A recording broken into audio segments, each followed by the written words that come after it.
Monsieur Pascal Affi-N'Guessan, qui a également déposé sa candidature, a affirmé déposer sa candidature au nom du FPI. Est-ce que la candidature de Laurent Gbagbo est également déposée au nom du FPI?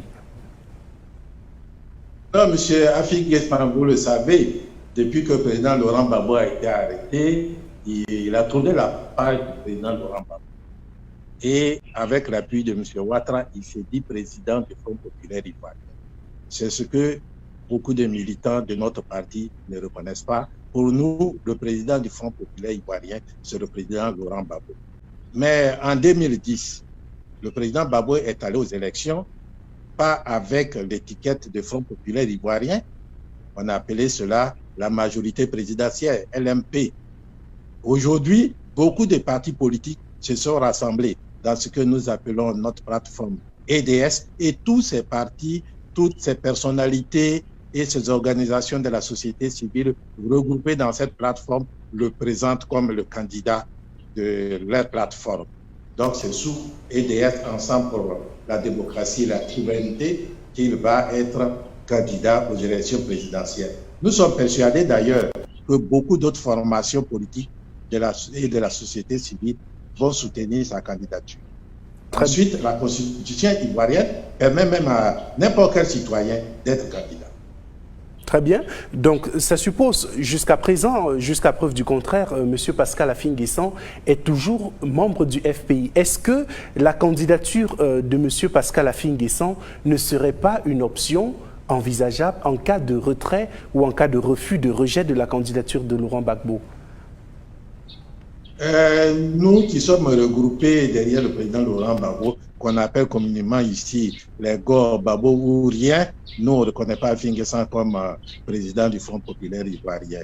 C'est grâce au pouvoir en place qu'il se promène et dit qu'il est président du Front populaire ivoirien. Mais pour les militants de notre parti, il n'est pas président du Front populaire ivoirien. Donc, juste pour être clair, ça suppose que, en cas de rejet de la candidature de Laurent Gbagbo, vous ne soutiendrez pas M. Pascal Affi-N'Guessan? Pour nous, on n'envisage même pas le rejet de la candidature de Laurent Gbagbo. Hein? Nous n'envisageons même pas ça. Pour nous, il est candidat, il sera candidat et il ira à l'élection présidentielle. Voilà. L'autre hypothèse, nous n'envisageons même pas. Vous ne l'envisagez pas pour l'instant. Toujours est-il que pour l'instant, l'opposition ivoirienne avance en ordre dispersé. On a enregistré une trentaine de candidatures au total. Il y en a peut-être qui seront validées, d'autres qui seront rejetées. Est-ce que le FPI, en tout cas la version que vous soutenez, celle favorable à Laurent Gbagbo, serait favorable à une candidature unique de l'opposition, à une union des forces contre le président Alassane Ouattara? Bon, en apparence, on a l'impression que l'opposition ivoirienne est dispersée. Mais en réalité, elle n'est pas dispersée. Et je vais vous dire la raison fondamentale. Le Front populaire ivoirien, que vous appelez tendance Gbagbo-Laurent, est dans une plateforme qu'on appelle EDS. Le PDCI-RDA est dans une plateforme qu'on appelle CDRP. Ces deux plateformes regroupent plus de 50 organisations politiques et associations de la société civile. Donc, c'est rassemblé, nous sommes rassemblés. Les autres partis politiques qui ne sont pas dans ces plateformes ont des accords avec ces deux plateformes.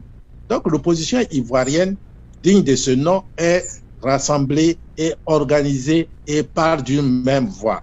Au moment où il faut aller aux élections, on verra comment la situation va se présenter. Pour le moment, notre bataille consiste à avoir une CI consensuelle et pour tout le monde, comme l'a dit la Cour africaine des droits de l'homme, c'est que cette CI qui est là n'est pas bonne.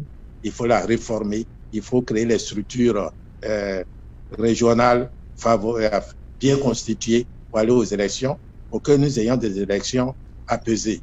Mais toujours est-il, voilà, Monsieur Assoua, que vous avez déposé, votre candidature à la commission, à l'actuelle commission, dans sa forme actuelle. Implicitement, cela supposerait que vous reconnaissez cette autorité-là.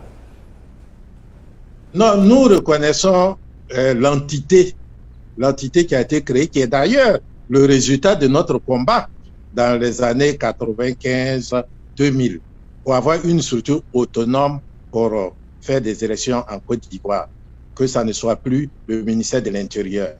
Donc, ça fait partie des résultats du combat politique du peuple ivoirien. Donc, on ne peut pas dire qu'on ne reconnaît pas ces structures. Donc, l'institution est reconnue. Mais ceux qui dirigent l'institution aujourd'hui ne donnent pas satisfaction. Quand vous avez un président de la CEI qui vient s'asseoir à la télévision, alors que le tribunal de première instance d'Abidjan ne s'est même pas prononcé encore sur la radiation du président Babo, et lui, il déclare que le Babo sera radié. Oui, il est radié. Un tel monsieur, et de surcroît magistrat de son État, ne mérite même pas de diriger cette institution. C'est ce que nous disons. Ensuite, des gens qui composent, qui représentent soi-disant l'opposition, sont en même temps des membres du RHDP. Et c'est ce que dit la Cour africaine des droits de l'homme. On dit que non, ça n'est pas conforme à la loi. Donc, nous sommes partis déposer parce qu'il faut être dans les délais. Mais en même temps, nous continuons le combat et le PDCI continue aussi le combat pour qu'on ait gain de cause. Voilà, Monsieur Assoua, on va finir par là. Le président Laurent Gbagbo a déposé une demande de passeport pour entrer en Côte d'Ivoire et au vu des charges judiciaires qui pèsent contre lui au niveau national, il n'est pas exclu qu'il soit arrêté une fois de retour en Côte d'Ivoire. Comment est-ce que vous vous apprêtez? Comment est-ce que vous réagirez si cette hypothèse-là venait à se réaliser? D'abord, le fait même que le président Gbagbo soit parti à l'ambassade de Côte d'Ivoire à Bruxelles pour demander un passeport ordinaire est scandaleux, très scandaleux. Et c'est une honte qui est jetée sur toute la Côte d'Ivoire, y compris le gouvernement ivoirien.